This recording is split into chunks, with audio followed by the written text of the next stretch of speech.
sur ce point, nous sommes tout à fait d'accord sur le fait d'avoir recours à une médiation, à une conciliation préalable. De toute façon, il ne faut pas se leurrer, c'était déjà le cas, notamment avec les entreprises, nos entreprises clientes.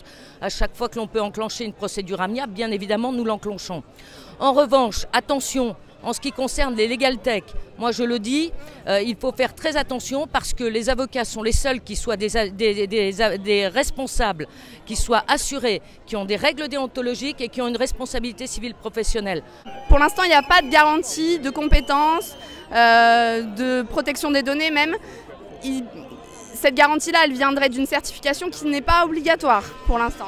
Et si la certification est obligatoire et qu'elle est faite par le ministère ? Mais non mais dans ce cas-là, finançons des conciliateurs de justice, des associations de médiation. Je ne vois pas pourquoi, on a déjà des choses qui existent, je ne vois pas pourquoi on irait chercher des sociétés privées qui vont faire des bénéfices sur le dos des justiciables, alors qu'on a des choses qui sont sans profit pour le moment. Hein.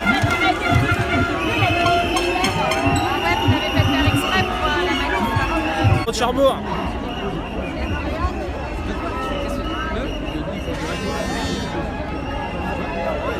Il y a une disposition qui est écrite texto qu'en dessous d'un certain montant, qui n'est pas encore fixé, mais qui pourrait être autour de 5 000 €, on saisit la justice automatiquement par voie dématérialisée, tout est dématérialisé et il n'y a pas d'audience, sauf si les parties le demandent. Il est évident qu'en réalité, les parties les plus faibles, donc les moins informées, et aussi les moins fortes dans le litige, ne feront pas la demande.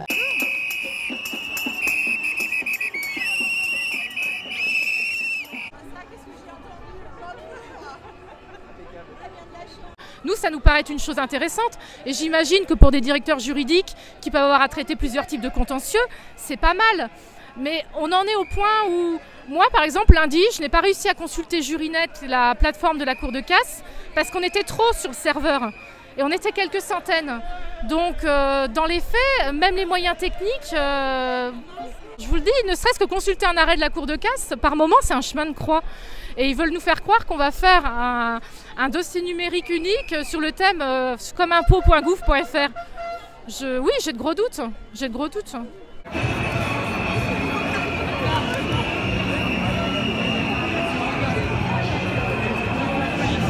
Tout ce qui concerne les injonctions de payer, qui sont traitées actuellement dans les tribunaux d'instance, ça concerne les crédits à la consommation par exemple. C'est traité dans des délais très raisonnables dans tous les tribunaux d'instance de ce pays. Le projet qui est défendu par le gouvernement, c'est de créer une juridiction nationale des injonctions de payer. Pour l'instant, on n'a pas d'autres détails. Nous, ça nous paraît très inquiétant pour les débiteurs qui ne pourront pas forcément faire valoir leurs intérêts. Et la question, c'est de savoir aussi comment les grands groupes de crédit vont se positionner là-dedans. Peut-être que pour eux, c'est un moyen de faire valoir davantage leurs intérêts par rapport à une évolution du droit de la consommation qui jusqu'à présent était très en faveur des consommateurs.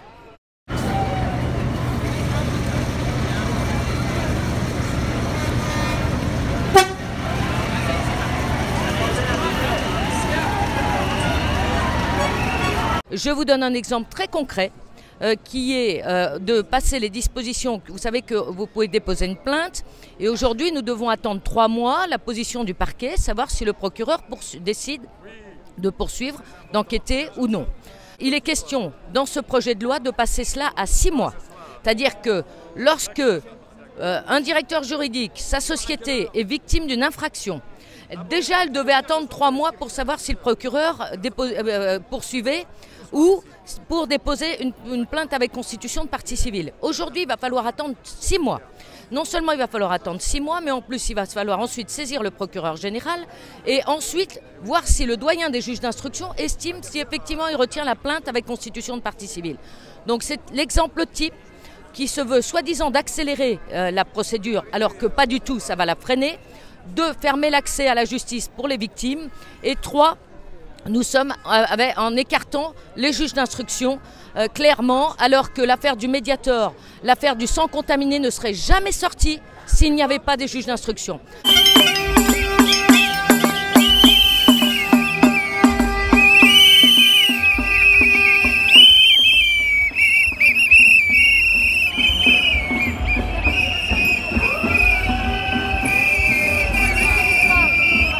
Il y a une solution très simple, il faut recruter magistrats, fonctionnaires. Là, on a en France 2 fois moins et demi de juges que dans les autres pays de l'Union européenne. La moyenne, hein, je ne nous compare même pas à l'Allemagne parce que ça me donne juste envie de pleurer. Il nous faut clairement des moyens pour la justice. La France est classée derrière l'Azerbaïdjan, derrière la Moldavie dans le budget de la justice. Nous avons besoin d'argent pour avoir des juges et on ne peut pas contourner cette difficulté en remplaçant les juges par des algorithmes. Avocat, la colère gronde face à la réforme Belloubet. Son projet fait l'effet d'une bombe, car c'est une justice au rabais.